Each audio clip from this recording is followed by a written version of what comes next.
Okay, part 3. We're looking at how to actually get the immersion element out. Right, now, you're unlikely to have a proper spanner. That's a proper spanner. What you're going to have is you're going to have some kind of funky pressed steel thing with a small bar through it. Don't worry about it. It's fairly similar. Life's a bit easier with one of those, but they're expensive. And if you had one, you wouldn't be watching this anyway. Right, so what you've got to do, you've tested, you checked it's okay. You need to get everything out of the way. So you want to get all this gubbins out of the way. You don't want anything lurking. That's a funny one, that is. You don't want anything lurking because it's all going to burn up. You obviously then want to get your spanner on it. And as you can imagine, all you need to do is just unscrew it. That's not going to happen. Now, I have the ability to get my hammer and just to slap it. You can't do that because the thing that you will have purchased from, or you things that you mostly can get hold of, they've only got a little woolly little bar on them and they're not going to be any good to you. So how do you actually do it? Right, well, the normal cheap immersion spanners actually are going to do you a favour, because what they're going to do is they give quite a big sort of a big tube to work with, and what you need to do is to heat the immersion element. So you cover the rest of it. You protect the insulation, like we showed on the other cylinder. So you'll have insulation all around. So you're protecting the insulation from heat. Now, if you can hit it, all well and good. But really, what you need to do is you need to warm it up with a blow lamp, so that because it will have been stuck in with putty mostly, or stuck in with plumber's mate, and it will have gone hard. Now, as I say, you've got to be very careful, and eye protection is worth wearing, because these quite happily can pressurize and explode, because what you've got is sealed heating elements in here, and what they will do is when they get hot, they will just boom and blow out, and you can get a face full of shrapnel. Has happened to me. So what I'm going to do is, rather than you listening to the blow lamp for 10 minutes, well, not for 10 minutes, for a few minutes, I'm going to put you on pause. I'm going to heat it up. I'll come back to you and we'll look at how to actually get it out. Right, just as we go, I've warmed this up a bit. Now, one of the things here is that you can't horse too hard on this tank because it really isn't very strong. So you can put loads of pressure on the spanner you've got probably, but you'll just end up tearing the tank. Now, when you heat it, you see that all this gubbins will just come out. Let's get rid of that. So, what are we looking at doing? We are, we are looking at getting it to a stage where, and really what I tend to do is get it to a stage where you start to see, there'll be loads of criticism over this, but this is what I tend to do, where you can actually see these are soldered in, and you start to see the solder start to sort of bubble out of these in the centre. That's one way, but really you're just getting it hot and then trying. Now, I've only been running for a few seconds. By the way, what you do with your little your little pressed steel spanner is, when you've done this, take it off, cool it off in some water, and then put it back on, because you don't want to be on it. So, and you see there, you see how it twists the whole immersion element down? That's why you really need to be gentle with these tanks. That's why it needs the heat. So, needs a bit more. Let me heat a bit more, I'll come back to you. So there we are, that's another 2 minutes of heat. Now, there we go. And now, we're left with a bloody red hot immersion element to get out. Now, usually, and what we'll do is we'll see, oh, by the way, if it's not heating up, nightmare. If it's not heating up, you probably haven't drained it all the way. That's another common issue. You think you've drained it, you haven't. So, what we need to do now is I need to find something to take that out with. Or should I just be lazy? I'll be lazy. I'd be actually doing some work rather than videos, wouldn't I? Just lazy. Right, so we can take this out. You're actually going to see what we've got now. Usually, so here's your immersion element. Now, the reason, or you know that they've gone, because usually they've got a hole in them. hole in them where it's basically the water's got in. Quite often, by the way, these pop the trip or pop the RCD on your system because basically there's power leaking to earth. Okay, so you've got it out. You think that's the end of it, don't you? Just screw a new one in, job done. No.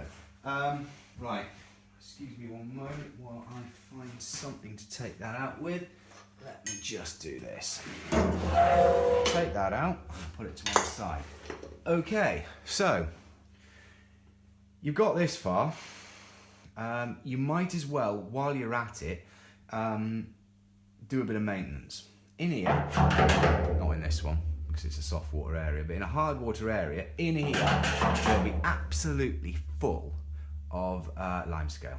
Now the thing to do, if you've got a wet vac, all well and good, but the thing to do, is because this is quite a big hole, is to get something in and start shoveling. A big ladle is quite often good, and I do mean you can sometimes have 3 or 4 inches at the bottom full of limescale. Get in and get it ladled out. Now if it's dry enough in there, or if you don't care about your hoover or you've got a wet hoover, you can hoover it out.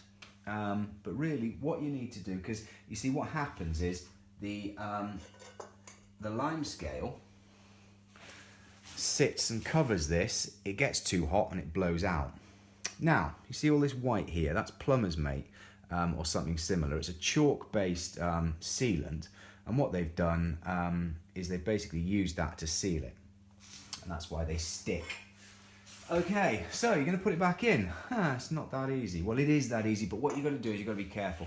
Get your screwdriver and get these cleaned, because otherwise you're going to end up with it going in sideways, your new element going in sideways, and you ruin, because this is only copper, and you'll end up ruining the thread. So get them cleaned, and my advice is to do, see how it just comes out real easy like that? My advice to you is that you you actually test fit the immersion a couple of times. So just screw it lightly in and out, right down to the end, a couple of times, just to make sure it's actually when you're tightening it down, you're actually tightening it down and you're not binding up on the threads. And you see, as you can tell, I was so prepared that I've got a bucket of water to cool this beside me. I haven't, obviously. So what you're going to do is you're going to take your new immersion element, and you're just going to see how immediately that's bound up. Yeah, and if you're going to horse it through, there we are. If you're going to horse it through all that muck of threads, it's going to do it no favours at all. So just a couple of goes, and a couple of goes, and you'll know that you're going to be getting it down home each time. Next thing, getting your little washer on. So what you do is your washer that comes with it is going to be baggy as anything. Look, even this one, which is quite old, is baggy as anything. They just do not sit right. So what I like to do is I like to run a bit of PTFE tape, white PTFE tape round here, not over the threads, but just right down, is that in the right place? Right down there to center the washer. So the washer will go down, and it really will, you know, there'll be loads of slop. So a bit of PTFE to keep it nice there, so that it's not going to try and move around. So you're really just packing up to center that washer. It is quite useful because it also tends to give a bit of a seal there as well. Anyway, do that. Then plumber's mate or Sikaflex or whatever to both sides of that washer. Now bear in mind, these can tear quite easily, so clean here as well. Clean the face of this, because what you want is, you don't want, when you put it in and screw it and turn, you don't want it to rip the washer away, because the immersion elements these days are pretty cheap, especially the washers. So basically get both sides so that when you put it in, shut up multimeter, when you put it in, you can actually snug it all the way down to the end, snug it all the way down to the end, and then when you turn it, that last quarter turn to really make it bite, what you're doing is you're allowing the washer to slide on the face of both if it wants to. So it's making a good seal and it's not tearing it as it goes. Okay, that's about it.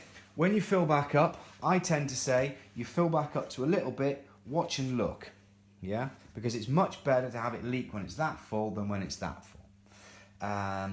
Other things, don't bother with a cheap immersion element. These are such a pain to change.